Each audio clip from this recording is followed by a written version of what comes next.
नमस्कार. आपल्या जवळची एखादी व्यक्ती जेव्हा गंभीर आजारपणातून जात असते तेव्हा साहजिकच रुग्ण आणि संपूर्ण कुटुंबासाठी तो काळ खूप कठीण असतो. त्यांना आराम आणि एक भावनिक आधार मिळणं सगळ्यात महत्त्वाचं असतं. तर आज आपण महाराष्ट्रात या परिस्थितीत नेमकी काय मदत मिळू शकते या पॅलिएटिव्ह केअरच्या सुविधांबद्दल बोलणार आहोत, जेणेकरून हा जो अवघड प्रवास आहे तो थोडासा तरी सोपा व्हावा. गंभीर आजारपणात आराम आणि आधार कसा मिळवावा? खरं तर हा प्रश्न खूपच महत्त्वाचा आहे आणि अनेक कुटुंबांना तो सतावत असतो. कारण बघा, गंभीर आजार म्हणजे फक्त शारीरिक वेदना नसतात, तर रुग्ण आणि त्यांचं कुटुंब या दोघांवर प्रचंड मानसिक दडपण येतं. पण चांगली गोष्ट ही आहे की यावर उपाय आहेत आणि तेच आज आपण समजून घेणार आहोत. चला तर मग सुरुवातच करूया पॅलिएटिव्ह केअर या संकल्पनेपासून. म्हणजे नेमकं काय आहे हे? कारण अनेकांचा असा गैरसमज असतो की ही फक्त आयुष्याच्या शेवटच्या टप्प्यातली सेवा आहे, पण खरं सांगायचं तर तसं अजिबात नाहीये. तर पॅलिएटिव्ह केअरचा मुख्य हेतू काय आहे? तर तो आहे रुग्णाचं आणि त्यांच्या कुटुंबियांचं क्वालिटी ऑफ लाईफ म्हणजेच जीवनमान सुधारणा. म्हणजे आजार कुठल्याही स्टेजला असो, त्यातून होणारा त्रास, वेदना आणि जो काही मानसिक ताण असतो तो कमी करण्यावर यात भर दिला जातो. आणि हो, हे फक्त रुग्णासाठी नाही तर संपूर्ण कुटुंबासाठीच एक मोठा आधार ठरतो. बरं, मग प्रश्न असा येतो की ही मदत मिळते कुठे? तर आता आपण महाराष्ट्रातल्या हॉस्पिटल्समध्ये काय काय सुविधा उपलब्ध आहेत ते बघूया. तर बघा, एक खूप महत्त्वाची गोष्ट आहे. सरकारचा एक राष्ट्रीय कार्यक्रम आहे NPCDCS. या कार्यक्रमांतर्गत आपल्या महाराष्ट्रातल्या प्रत्येक जिल्हा रुग्णालयात म्हणजे सिव्हिल हॉस्पिटलमध्ये खास पॅलिएटिव्ह केअर युनिट्स सुरू करण्यात आली आहेत. सोप्या भाषेत सांगायचं तर ही अत्यंत गरजेची सुविधा आता आपल्या जवळच्या सरकारी रुग्णालयातच उपलब्ध आहे.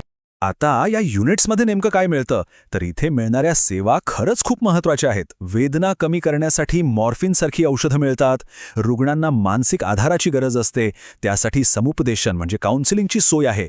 फिजिओथेरपी आहे आणि हे सगळं औषधोपचार मोफत मिळतं. आणि सगळ्यात भारी गोष्ट काय आहे माहितीये? रुग्णाच्या घरातल्या लोकांना पण ट्रेनिंग दिलं जातं की घरी रुग्णाची काळजी कशी घ्यायची. या सरकारी कार्यक्रमाशिवाय महाराष्ट्राची एक खूप मोठी आणि महत्त्वाची आरोग्य योजना आहे, महात्मा ज्योतिराव फुले जन आरोग्य योजना. ही योजना सुद्धा पॅलिएटिव्ह केअरमध्ये खूप मदत करते. आता ही योजना नेमकी कशी मदत करते? तर बघा, ज्या कुटुंबांकडे पिवळं किंवा केशरी रेशन कार्ड आहे त्यांना या योजनेचा फायदा घेता येतो.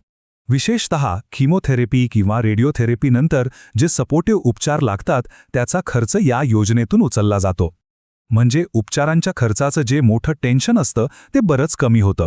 आणि एक चांगली गोष्ट म्हणजे ही सुविधा आता फक्त जिल्हा रुग्णालयांपुरती राहिलेली नाहीये. मुंबईतलं टाटा मेमोरियल हॉस्पिटल असेल किंवा पुणे, नागपूरसारख्या मोठ्या शहरांमधली जी मोठी हॉस्पिटल्स आहेत तिथे तर स्वतंत्र पॅलिएटिव्ह केअर विभाग आहेतच. पण आता ही सेवा हळूहळू उपजिल्हा आणि ग्रामीण रुग्णालयांपर्यंत सुद्धा पोहोचायला लागली आहे. तिथे आता खास ट्रेनिंग घेतलेले डॉक्टर्स उपलब्ध होत आहेत. आता एका खूप प्रॅक्टिकल प्रश्नाकडे येऊया. अनेकदा असं होतं की रुग्णाची अवस्थाच अशी नसते की ते हॉस्पिटलपर्यंत येऊ शकतील. मग अशा वेळी काय करायचं? तर यावरही एक उपाय आहे, तो म्हणजे होम बेस्ड केअर. सोप्या भाषेत घरी मिळणारी आरोग्य सेवा. हो ना, हा प्रश्न खूपच स्वाभाविक आहे. म्हणजे विचार करा, जर रुग्ण अंथरुणाला खिळलेला असेल तर त्यांना हॉस्पिटलमध्ये नेणं आणणं हे जवळपास अशक्यच होऊन बसतं. पण सुदैवानं सरकारने यावरही विचार केलाय आणि त्यासाठी एक सोय आहे. याची प्रक्रिया एकदम सोपी आहे. जिव्हाळा नावाचा एक उपक्रम आहे. त्या अंतर्गत काय होतं की आरोग्य विभागाची नर्स किंवा आरोग्य सेवक स्वतः रुग्णाच्या घरी येतात आणि घरीच जखमांची ड्रेसिंग करणं असो, कॅथेटर बदलणं असो किंवा वेदना कमी करणारी औषधं देणं असो, या सगळ्या आवश्यक सेवा ते घरीच पुरवतात. ठीक आहे, तर आतापर्यंत आपण पाहिलं की काय काय सुविधा उपलब्ध आहेत. पण आता सगळ्यात महत्त्वाचा मुद्दा, या योजनांचा लाभ घ्यायचा कसा? त्यासाठी काय तयारी करावी लागेल? चला ते बघूया. आता कागदपत्रांचं नाव ऐकून घाबरून जायचं काहीच कारण नाहीये. खरं तर जर योग्य डॉक्युमेंट्स आपल्याकडे तयार असतील तर ही प्रोसेस खूपच सरळ आणि सोपी आहे. फक्त थोडी पूर्वतयारी लागते. मुख्यत्वे 3 गोष्टी महत्त्वाच्या आहेत, त्या नेहमी तयार ठेवा. एक म्हणजे रुग्णाचं आधार कार्ड, दुसरं म्हणजे पिवळं किंवा केशरी रेशन कार्ड आणि तिसरं म्हणजे रुग्णाचे आत्तापर्यंतचे सगळे मेडिकल रिपोर्ट्स. बस एवढं सोबत असलं की पुढचं काम खूप सोपं होतं. चला, तर आता आपण या सगळ्या माहितीचा सार पाहूया. एक ॲक्शन प्लॅन. म्हणजे जर कोणाला मदतीची गरज असेल तर त्यांनी नेमकं काय करायचं, कोणतं पाऊल उचलायचं.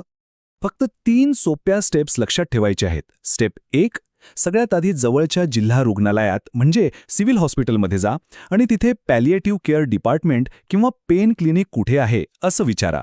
स्टेप 2, जाताना आपण आत्ताच बोललो ती सगळी कागदपत्र, Aadhaar card, ration card, medical reports सोबत ठेवा. आणि स्टेप 3, जर कोणी ग्रामीण भागात राहत असेल तर तिथल्या आशा वर्कर किंवा आरोग्य सेविकेशी संपर्क साधा. त्या नक्कीच जवळच्या मदत केंद्राबद्दल माहिती देतील. एक गोष्ट नेहमी लक्षात ठेवली पाहिजे, योग्य वेळी योग्य माहिती मिळणं हेच खरं तर अर्धं काम करतं. कारण या माहितीमुळेच गंभीर आजारपणाचा तो अवघड प्रवास थोडा तरी सुसह्य होतो. आणि सगळ्यात महत्त्वाचं, रुग्णाला सन्मानाने जगण्याचा हक्क मिळतो. तर जाता जाता फक्त एक विचार करूया. ही जी माहिती आज आपल्याला मिळाली ती आपल्या ओळखीतल्या अशा कोणाच्या कामी येऊ शकते का, ज्यांना आज याची खरोखरच खूप गरज आहे.